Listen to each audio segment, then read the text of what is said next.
I told Doreen I would not go to the show or the luncheon or the film premiere, that I would not go to, but that I would not go to Coney Island either. I would stay in bed. After Doreen left, I wondered why I couldn't go the whole way doing what I should anymore. This made me sad and tired.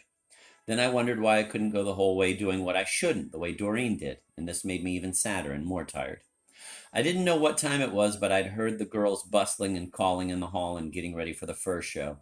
And then I'd heard the hall go still, and as I lay on my back in bed staring up at the blank white ceiling, the stillness seemed to grow bigger and bigger until I felt my eardrums would burst with it. Then the phone rang. I stared at the phone for a minute. The receiver shook a bit in its bone-colored cradle, so I could tell it was really ringing. I thought I might have given my phone number to somebody at a dance or a party and then forgotten about it.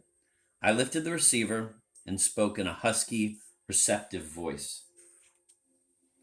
"Hello, JC here," JC rapped out with brutal promptitude. "I wondered if you happened to be planning to come into the office today?"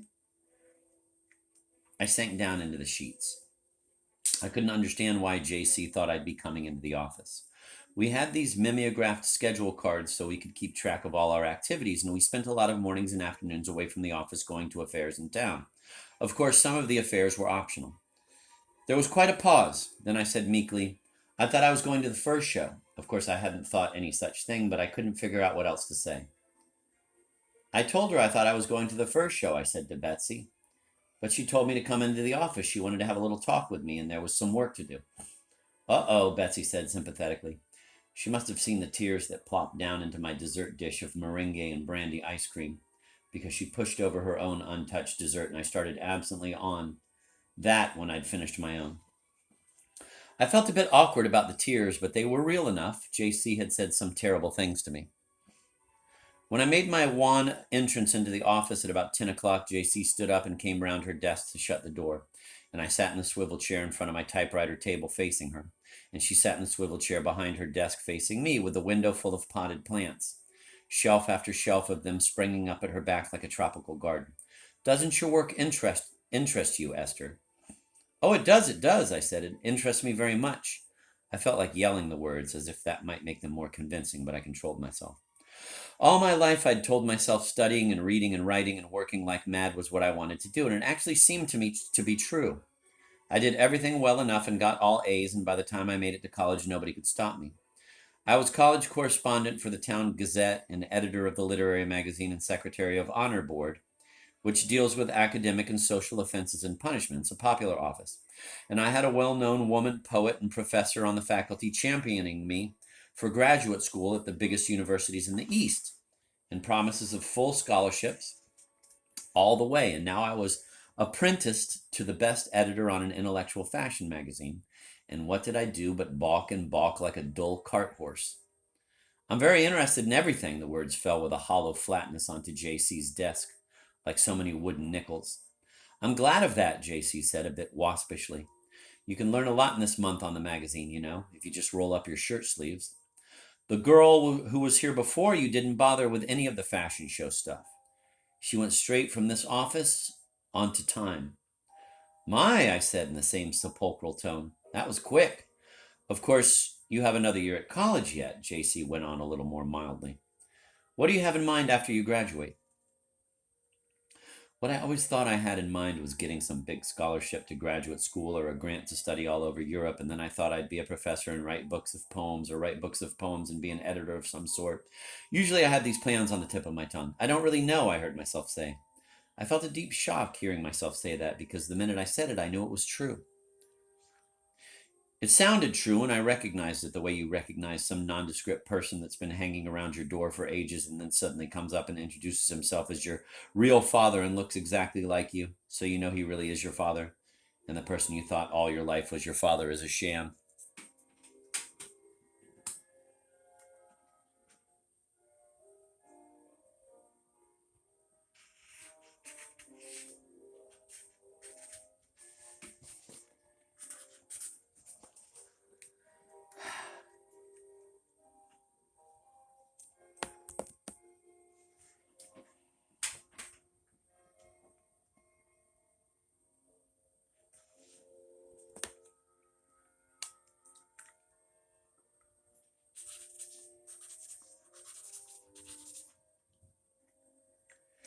I don't really know.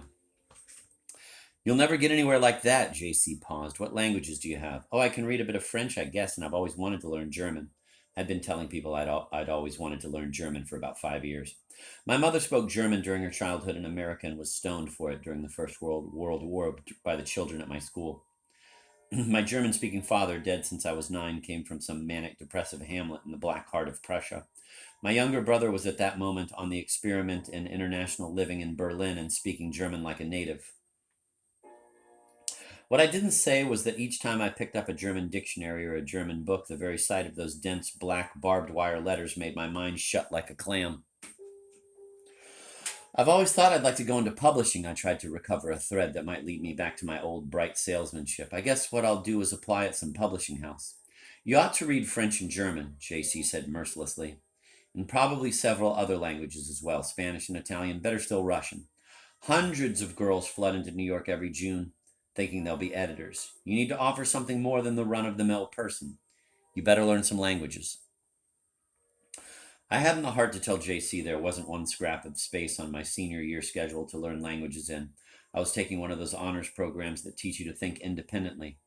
And except for a course in Tolstoy and Dostoevsky and a seminar in advanced poetry composition, I would spend my whole time writing on some obscure theme in the works of James Joyce. I hadn't picked out my theme yet because I hadn't got round to reading Finnegan's Wake. But my professor was very excited about my thesis and had promised to give me some leads on images about twins.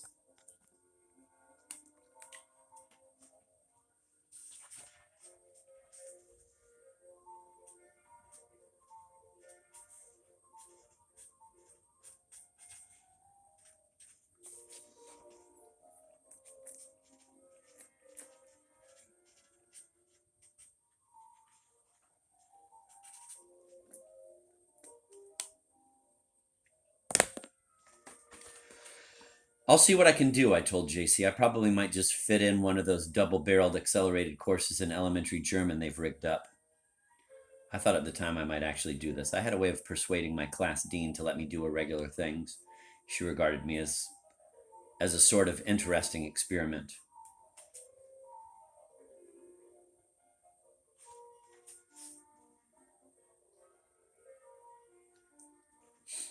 At college, I had to take a required course in physics and chemistry. I had already taken a course in botany and done very well. I never answered one test question wrong the whole year, and for a while I toyed with the idea of being a botanist and studying the wild grasses in Africa or the South American rainforests, because you can win big grants to study offbeat things like that in queer areas much more easily than winning grants to study art in Italy or English in England. There's not so much competition. Botany was fine because I loved cutting up leaves and putting them under the microscope and drawing diagrams of bread mold and the odd heart-shaped leaf and the sex cycle of the fern. It seemed so real to me.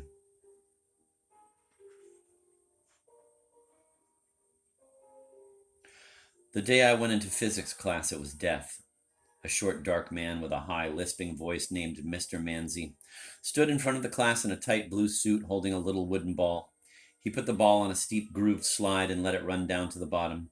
Then he started talking about let A equal acceleration and let T equal time, and suddenly he was scribbling letters and numbers and equal signs all over the blackboard, and my mind went dead. I took the physics book back to my dormitory. It was a huge book on porous mimeographed paper, 400 pages long with no drawings or photographs, only drawings and formulas, only diagrams and formulas between brick red cardboard covers. This book was written by Mr. Manzi to explain physics to college girls, and if it worked on us, he would try to have it published. While I studied those formulas, I went to class and watched balls roll down slides and listened to bells ring, and by the end of the semester, most of the other girls had failed and I had a straight A. I heard Mr. Manzi saying to a bunch of girls who were complaining that the course was too hard, "No, it can't be too hard because one girl got a straight A." "Who is it? Tell us," they said. But he shook his head and didn't say anything and gave me a sweet little conspiring smile. That's what gave me the idea of escaping the next semester of chemistry. I may have made a straight A in physics, but I was panic struck. Physics made me sick the whole time I learned it. What I couldn't stand was the shrinking everything into letters and numbers. Instead of leaf shapes and enlarged diagrams of the holes the leaves breathe through and fascinating words like keratin and xanthophyll on the blackboard, There were these hideous, cramped, scorpion lettered formulas in Mr. Manzi's special red chalk. I knew chemistry would be worse because I'd seen a big chart of the 90 odd elements hung up in the chemistry lab, and all the perfectly good words like gold and silver and cobalt and aluminum were shortened to ugly abbreviations with different decimal numbers after them. If I had to strain my brain with any more of that stuff, I would go mad. I would fail outright. It was only by a horrible effort of will that I had dragged myself through the first half of the year. So I went to my class dean with a clever plan. My plan was that I needed the time to take a course in Shakespeare since I was, after all, an English major. She knew, and I knew perfectly well, I would get a straight A again in the chemistry course. So, what was the point of my taking the exams? Why couldn't I just go to the classes and look on and take it all in and forget about marks or credits? It was a case of honor among honorable people, and the content meant more than the form, and marks were really a bit silly anyway, weren't they? When you knew you'd always get an A. My plan was strengthened by the fact that the college had just dropped the second year of required science for the classes after me anyway, so my class was the last to suffer under the old ruling. Mr. Manzi was in perfect agreement with my plan. I think it flattered him that I enjoyed his classes so much I would take them for no materialistic reason like credit and an A, but for the sheer beauty of chemistry itself.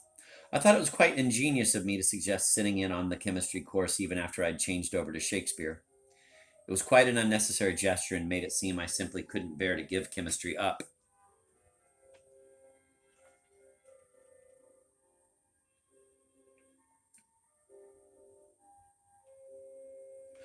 Of course, I would never have succeeded with this scheme if I hadn't made that A in the first place, and if my class dean had known how scared and depressed I was and how I seriously contemplated desperate remedies such as getting a doctor's certificate that I was unfit to study chemistry, the formula made me dizzy, and so on, I'm sure she wouldn't have listened to me for a minute, but would have made me take the course regardless. As it happened, the faculty board passed my petition, and my class dean told me later that several of the professors were touched by it. They took it as a real step in intellectual maturity. I had to laugh when I thought about the rest of that year. I went to the chemistry class 5 times a week and didn't miss a single one. Mr. Manzi stood at the bottom of the big, rickety old amphitheater, making blue flames and red flares and clouds of yellow stuff by pouring the contents of one test tube into another. And I shut his voice out of my ears by pretending it was only a mosquito in the distance and sat back enjoying the bright lights and the colored fires and wrote page after page of villanelles and sonnets. Mr. Manzi would glance at me now and then and see me writing and send up a sweet little appreciative smile. I guess he thought I was writing down all those formulas not for exam time like the other girls, but because his presentation fascinated me so much I couldn't help it. I don't know just why my successful evasion of chemistry should have floated into my mind there in JC's office. All the time she talked to me, I saw Mr. Manzi standing on thin air in back of JC's head, like something conjured up out of a hat, holding his little wooden ball and the test tube that billowed a great cloud of yellow smoke the day before Easter vacation and smelt of rotten eggs and made all the girls in Mr. Manzi laugh. I felt sorry for Mr. Manzi. I felt like going down to him on my hands and knees and apologizing for being such an awful liar. JC handed me a pile of story manuscripts and spoke to me much more kindly. I spent the rest of the morning reading the stories and typing out what I thought of them on the pink inner office memo sheets and sending them into the office of Betsy's editor to be read by Betsy the next day. JC interrupted me now and then to tell me something practical or a bit of gossip. JC was going to lunch that noon with two famous writers, a man and a lady. The man had just sold 6 short stories to the New Yorker and 6 to JC. This surprised me as I didn't know magazines bought stories in lots of 6, and I was staggered by the thought of the amount of money 6 stories would probably bring in. JC said she had to be careful at this lunch because the lady writer wrote stories too, but she had never had any in the New Yorker, and JC had only taken one from her in 5 years. JC had to flatter the more famous man at the same time as she was careful not to hurt the less famous lady. When the cherubs in JC's French wall clock waved their wings up and down and put their little gilt trumpets to their lips and pinged out 12 notes one after the other, JC told me I'd done enough work for the day and to go off to the Ladies' Day tour and banquet and to film the premiere, and she would see me bright and early tomorrow. Then she slipped a suit jacket over her lilac blouse, pinned a hat of imitation lilacs on the top of her head, powdered her nose briefly, and adjusted her thick spectacles. She looked terrible, but very wise. As she left the office, she patted my shoulder with one lilac-gloved hand.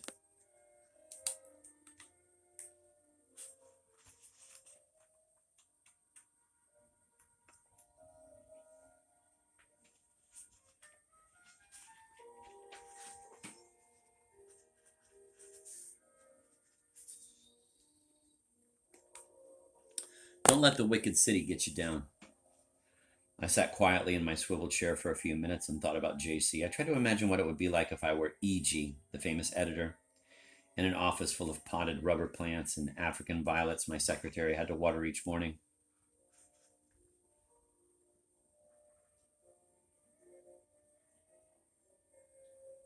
I wished I had a mother like JC, then I'd know what to do. My own mother wasn't much help. My mother had taught shorthand and typing to support us ever since my father died, and secretly she hated it, and hated him for dying and leaving no money because he didn't trust life insurance salesmen.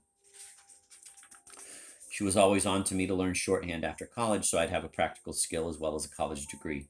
Even the apostles were tent makers, she'd say. They had to live just the way we do. I dabbled my fingers in the bowl of warm water a ladies' day waitress set down in place of my two empty ice cream dishes. Then I wiped each finger carefully with my linen napkin, which was still quite clean. Then I folded the linen napkin and laid it between my lips and brought my lips down on it precisely. When I put the napkin back on the table, a fuzzy pink lip shape bloomed right in the middle of it like a tiny heart. I thought what a long way I had come. The first time I saw a finger bowl was at the home of my benefactress. It was the custom at my college, the little freckled lady in the scholarships office told me, to write to the person whose scholarship you had, if they were still alive, and thank them for it.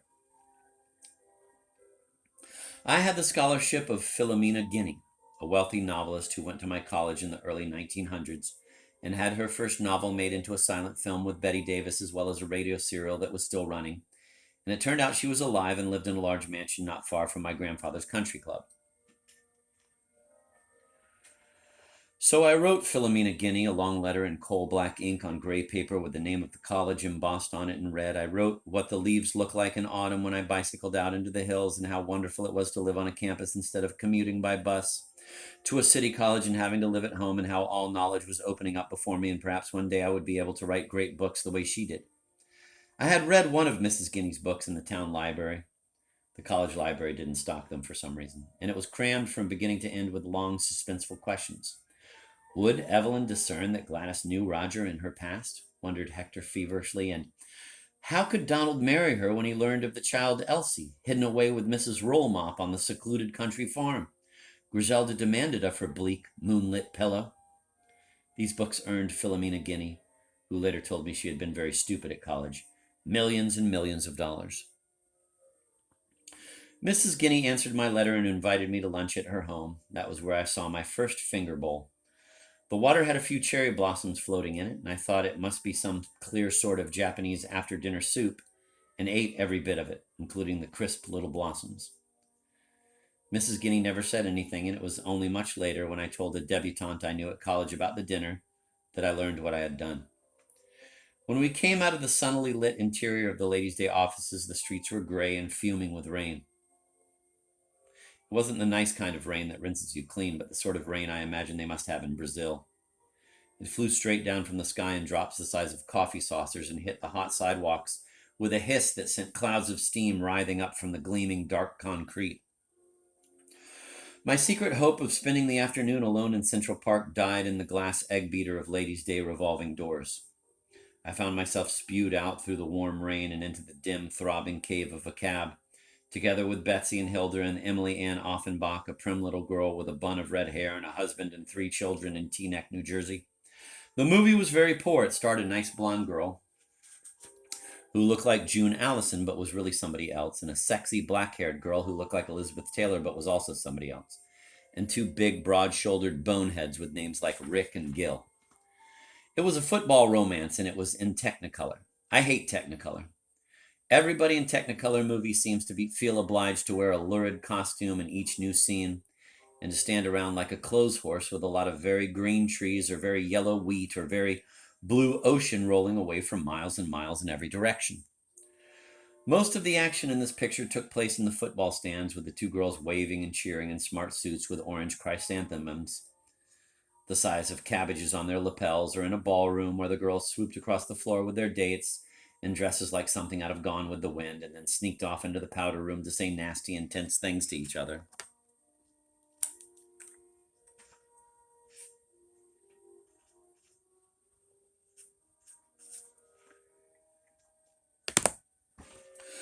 Finally, I could see the nice girl was going to end up with the nice football hero, and the sexy girl was going to end up with nobody because the man named Gil had only wanted a mistress and not a wife all along and was now packing off to Europe on a single ticket. At about this point, I began to feel peculiar. I looked around me at all the rows of wrapped little heads with the same silver glow on them at the front and the same black shadow on them at the back, and they looked like nothing more or less than a lot of stupid moon brains.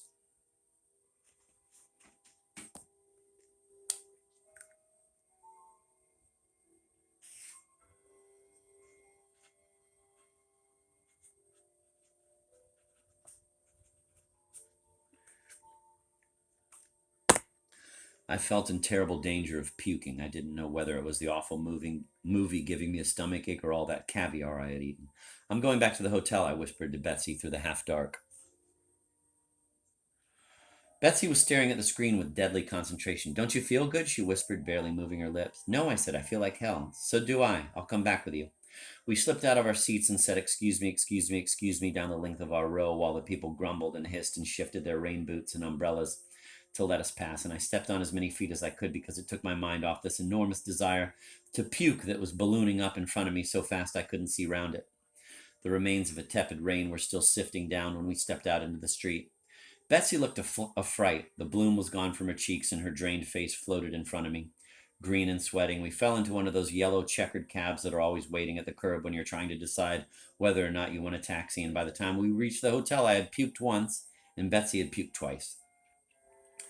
The cab driver took the corners with such momentum that we were thrown together first on one side of the back seat and then on the other. Each time one of us felt sick, she would lean over quietly as if she had dropped something and was picking it up off the floor, and the other one would hum a little and pretend to be looking out the window. The cab driver seemed to know what we were doing, even so. Hey, he protested, driving through a light that had just turned red. You can't do that in my cab. You better get out and do it in the street. But we didn't say anything.